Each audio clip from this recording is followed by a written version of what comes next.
Lorsqu'on aborde le thème de la biologie et de la génétique dans nos comportements, on a généralement deux équipes opposées. Ceux qui disent que tout est 100% dû à notre génétique et ceux qui disent que tout vient de nos interactions sociales et de notre éducation. Round 1. Fight!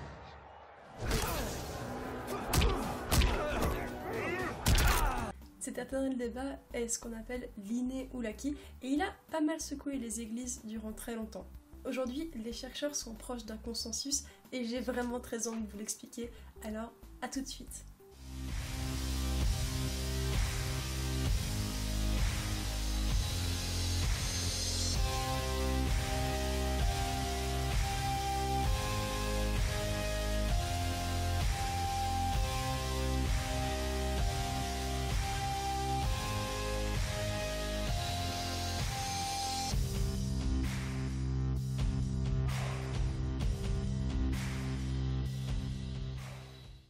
C'est durant le 19e siècle que deux chercheurs, Darwin et Wallace, dont l'histoire oubliera le deuxième, pondent une théorie très célèbre, celle de la sélection naturelle, autrement appelée théorie de l'évolution. Une théorie qui fait encore consensus près de 150 ans plus tard. Pour vous la faire court, et promis, ce sera vraiment pas long, celle-ci se base sur le fait qu'une caractéristique génétique, autrement dit un gène qui apporte des avantages à un individu pour l'aider à survivre, à se reproduire et aider ses petits à survivre aussi, va se répandre et perdurer d'une génération à l'autre.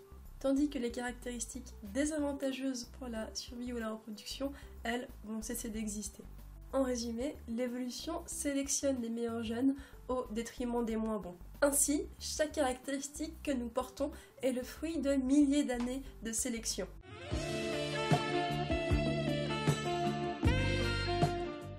Le zoologue et généticien Théodorus Dobzhansky disait d'ailleurs à ce sujet « Rien en biologie n'a de sens si ce n'est à la lumière de l'évolution ». Et l'être humain étant un animal, il n'échappe pas à cette règle. Lorsqu'on y réfléchit, l'écrasante majorité des comportements ont une utilité pour la survie. On peut par exemple citer les petites oies qui, dès la naissance, ne quittent plus leur mère qui leur assure protection, ou les bébés qui trouvent directement le sein dès la naissance. De plus, ces comportements sont innés et n'ont jamais été appris. Le chercheur Plutchlik avait lui mis en évidence l'utilité des émotions. Par exemple, la peur entraîne un comportement de fuite et de retrait, tandis que la surprise, elle, arrête le comportement en cours pour rediriger les ressources attentionnelles. Surprise, motherfucker! Plus étonnant encore, le comportement de jalousie est évolutif. C'est pas une très bonne explication à fournir à votre partenaire si jamais. Ce qu'on considère comme une des pires tares possibles n'est pas uniquement humaine. Et oui, on n'a pas le monopole de tout. Certains oiseaux également surveillent que leur partenaire n'aille pas à voir ailleurs. C'est le cas du guépier à front brûlant, dont le mâle vole toujours avec la femelle pour vérifier qu'elle n'aille pas se faire féconder par d'autres mâles. La petite coureuse de jupons.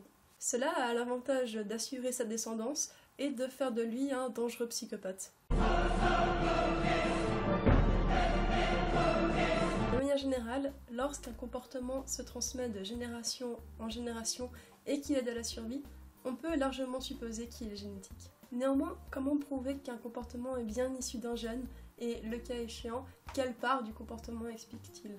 La technique la plus utilisée est l'étude des jumeaux. Nous sommes deux sœurs jumelles, nées sous le signe des Gémeaux. Mi fa sol la, mi ré, mi fa sol sol sol ré do. Celle-ci se base sur un principe en réalité très simple. Les vrais jumeaux, autrement appelés les monozygotes, partagent 100% de leur ADN. Vu qu'ils viennent du même ovule et du même spermatozoïde, ils sont génétiquement semblables. Les jumeaux dizygotes, ou faux jumeaux, eux, viennent de deux ovules et deux spermatozoïdes différents. Ils ont donc beaucoup moins de gènes en commun. C'est-à-dire pas plus que des frères et des sœurs normaux. Pourtant, dans les deux cas, ils ont la même famille, vont dans la même école, ont souvent les mêmes amis et ont le même statut socio-économique. On va donc postuler que l'impact de l'environnement est le même pour chaque jumeau. Ce qu'on fait ensuite, c'est qu'on va observer un certain comportement chez les paires de jumeaux. On va ensuite calculer si les vrais jumeaux sont plus semblables sur ce comportement que les faux jumeaux. Si les vrais jumeaux corrèlent statistiquement mieux que les faux jumeaux, on va supposer qu'il y a une influence génétique. C'est grâce à la technique des jumeaux qu'une étude suédoise, qui a fait assez polémique d'ailleurs, a montré que l'homosexualité aurait une base génétique. Vous vous y attendiez pas à celle-là, hein? Ainsi, les vrais jumeaux auraient plus de chances d'avoir la même orientation romantique que les faux jumeaux. Selon une autre étude, ce sont les avis politiques qui sont influencés génétiquement. Et en réalité, de nombreuses études démontrent qu'un peu tout et n'importe quoi a une base génétique. Même l'infidélité. Oui, ne sortez pas votre génétique comme excuse à votre partenaire. Ça ne marchera jamais. Cependant, n'allez pas non plus croire que c'est une technique totalement fiable. En réalité, beaucoup de chercheurs éprouvent l'utilisation des jumeaux. Certains postulats ne sont pas vérifiés. Le développement embryonnaire des jumeaux n'est pas exactement le même pour les monozygotes que pour les dizygotes. De plus, l'influence sociale n'est pas non plus exactement la même pour les vrais jumeaux que pour les faux jumeaux. On a plus tendance à habiller les premiers de la même façon et à les considérer comme une seule personne. Néanmoins, on continue d'utiliser cette technique, faute de mieux. Là, tu sens que c'est quelque chose de très fiable. La seule véritable façon de prouver qu'un comportement a une influence génétique, c'est de trouver le gène en question.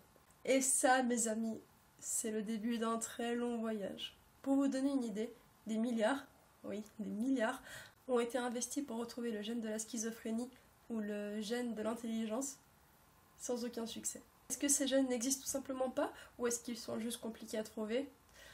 On risque de ne jamais le savoir. Mais le temps file, et je crois que vous avez suffisamment d'éléments pour comprendre là où je voulais vous amener. Aujourd'hui, la plupart des chercheurs s'accordent à dire que ce qui est déterminant pour nos comportements, c'est l'interaction entre les gènes et l'environnement. Effectivement, en termes de comportement, rien n'est dû uniquement à l'un ou à l'autre. Si les gènes sont importants, c'est leur expression qui l'est encore plus. C'est ce qu'on appelle l'épigénétique. L'environnement influence la manière dont les gènes sont lus, et en échange, les gènes influencent la manière dont l'environnement est perçu. On a ainsi une boucle rétroactive de gènes et d'environnement qui s'entre-influencent. C'est pour ça que généralement on ne parle pas vraiment de gènes, mais de prédisposition génétique. Lorsque l'on fait l'étiologie d'une maladie, c'est-à-dire rechercher son origine, on se base généralement sur le fameux modèle biopsychosocial. Vous pouvez d'ailleurs voir sur cette image que la génétique ne représente qu'une petite part des composantes du modèle. Une étude de Zhang et collaborateurs se base sur un gène, dont je vous ai parlé le nom, qui jouerait un rôle dans la dépression. Ce que montre particulièrement cette étude, c'est que les personnes portant ce gène et ayant subi une maltraitance durant l'enfance sont plus sujets à la dépression que ceux ne portant pas ce gène. Par contre, les mêmes porteurs de gènes qui, eux, ont eu des traitements adéquats, seront, eux, moins sensibles à la dépression. Ainsi, le même gène aura des conséquences positives ou négatives selon le parcours de vie. Savoir qu'un comportement a des prédispositions génétiques n'est, à mon sens, pas inutile. Par exemple, savoir que l'homosexualité a des bases génétiques serait un bon argument pour faire taire toutes les personnes qui disent que c'est contre nature. Cependant, la société a tendance à prendre le pli et exagérer des éléments qui étaient génétiques de base. Les femmes sont en moyenne plus petites que les hommes. Jusque-là, ça va. Mais par contre, là où ça devient illogique, c'est que beaucoup de femmes ne veulent pas avoir une relation amoureuse avec un homme plus petit qu'elles. Inversement aussi d'ailleurs. Lorsqu'on réfléchit à ça, ça ne fait aucun sens au final. Ou alors le fait que, évolutivement, les hommes préfèrent les femmes belles, justifie des pressions énormes sur le physique des femmes et beaucoup de misogynie. Et dire « les hommes sont juste comme ça » n'est à mon sens pas du tout un bon argument, puisque comme on l'a vu, les gènes ne sont pas les seuls dans cette affaire. De même, dire que les femmes sont génétiquement inférieures, comme je l'entends beaucoup trop souvent, n'a pas de sens. J'entends aussi beaucoup de gens qui ont peur d'être atteints d'une maladie mentale parce que leurs parents en ont été atteints, et j'espère vous avoir convaincu que ce n'est pas forcément le cas. Mais ce que j'espère par-dessus tout, c'est que cette vidéo vous a plu et a su vous intéresser. N'hésitez pas à la partager à vos amis qui aiment la génétique ou au contraire ceux qui n'y connaissent rien. Ça me ferait très plaisir d'avoir un petit like, un abonnement et par-dessus tout d'avoir un commentaire. Je me réjouis de vous revoir tout bientôt. Allez, salut!